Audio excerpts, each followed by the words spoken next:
Entonces, los antagonistas del calcio son, como tal, bloqueadores de canales de calcio que van a actuar a nivel de los canales de calcio L o canales lentos que se localizan en el miocardio, en el nodo auriculoventricular y ceros de músculo isovascular. Por lo tanto, aparte de tener un efecto a nivel de resistencia vascular periférica total, también pueden actuar disminuyendo la conducción eléctrica y por lo tanto hay que tener mucho cuidado en aquellos pacientes que ya tienen alteraciones en la conducción. Alteración en la conducción nos referimos en aquellos pacientes que tienen enlentecido o bloqueado el sistema de conducción. Por ejemplo, que tienen bloqueo de rama eh, bifascicular, bloqueo de rama izquierda, ¿no? Principalmente en ellos, porque en pacientes que tienen bloqueos fasciculares, anterior superior izquierdo, posterior inferior, bloqueo B de primer grado, se puede todavía utilizar. Pero aquí es que ya tienen bloqueos bifasciculares o que tienen bloqueos de rama izquierda, hay que tener mucho cuidado, ¿no? Se clasifican en dos grupos, principalmente en aquellos que son dependientes de lo que son 1.4 dihidropiridinas, que son nifedipina, amlodipina, nimodipina, nicardipina y isradipina. Lo que tenemos en nuestro medio tenemos el nifedipina, amlodipina y el nimodipino también, ¿no? Los que son benzilalquilaminas, como el verapamil, y las benzodiazepinas, como el diltiazem. Entonces, los bloqueadores de canales de calcio, este gráfico lo pueden encontrar también en el libro de OPI, que es de farmacología cardiovascular, que salió el año 2023, ¿no? Bloqueadores de canales de calcio, en el cual habla de que los canales de calcio, más allá de solamente generar una dilatación arterial y disminuir la resistencia vascular periférica y así disminuir la presión arterial, también puede estar involucrado en la inhibición de la aldosterona, un efecto diurético, a nivel de un reflejo adrenérgico a nivel renal y de la glándula suprarrenal, lo cual va a interaccionar con el eje renina-angiotensina-aldosterona. Por lo tanto, esto va a aumentar mediante el aumento del eje renina-angiotensina-aldosterona y por tanto va a involucrar en el aumento de resistencia vascular de carácter reflejo. Por eso es que muchas veces se combina con otro medicamento para evitar esta interacción. Visto con un medicamento inhibidor del eje renina-angiotensina-aldosterona para potenciar el efecto antihipertensivo. Por eso se utiliza combinado el amlodipino con YK-2, porque estos pueden aumentar o potenciar el eje renina-angiotensina-aldosterona y si potencian el eje renina-angiotensina pueden elevar la resistencia vascular periférica total y por lo tanto, como está más sensible el sistema renina-angiotensina-aldosterona, entonces funciona con mayor avidez los IECAS o ARA2. ¿Listo?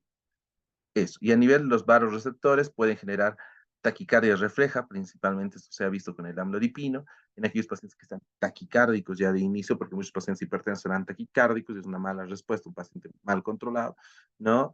No se recomienda que se utilice amlodipino porque puede generar más taquicardia y más consumo de miocárdico de oxígeno y más trabajo cardíaco y más fatiga, ¿no?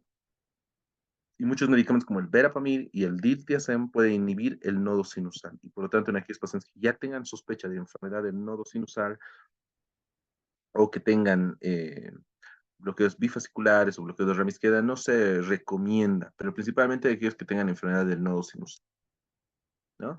Entonces, como pueden ver, viene de manera aislada, pero lo que se recomienda es que se dé combinado.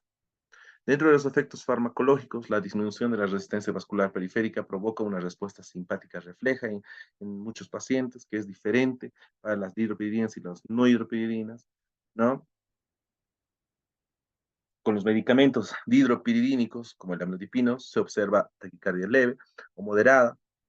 En tanto, no va a existir tal aumento de la frecuencia cardíaca para los no hidropiridínicos, como el verapamil y el diltiazem, porque poseen un efecto cronotrópico negativo directo, lo cual es peligroso en aquellos pacientes que tienen alteraciones en la conducción o enfermedad del nodo sinusal, ¿no?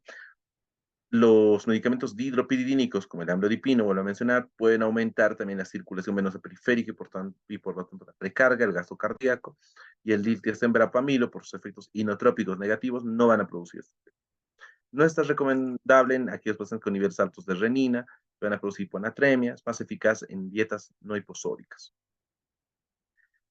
Eh, Tiene una escasa frecuencia de pacientes que tienen hipotensión ortostática, ¿no? Más se ve los efectos por los efectos varos reflejos, como la taquicardia refleja, no modifican los lípidos y tampoco la sensibilidad a la insulina. Dentro de los efectos adversos que ya conocemos por efectos de vasodilatación, son la cefalea, el rubor, el desvanecimiento, por muchas veces que se puede producir algo de hipotensión ortostática, edema periférico, que es lo más frecuente, ¿no? Que es más de un carácter estético que una cuestión de descompensación. Por eso muchas veces ha salido y en el mercado, en vez del amlodipino, lo que es el S-amlodipino, que es una composición un poco más pura de lo que es el amlodipino como tal, la cual ya no genera tanta frecuencia de edema periférico, pero aún así se ha visto que algunos pacientes siguen teniendo esto y bueno, si la parte estética es muy preocupante para el paciente, entonces se cambia de antihipertensivo.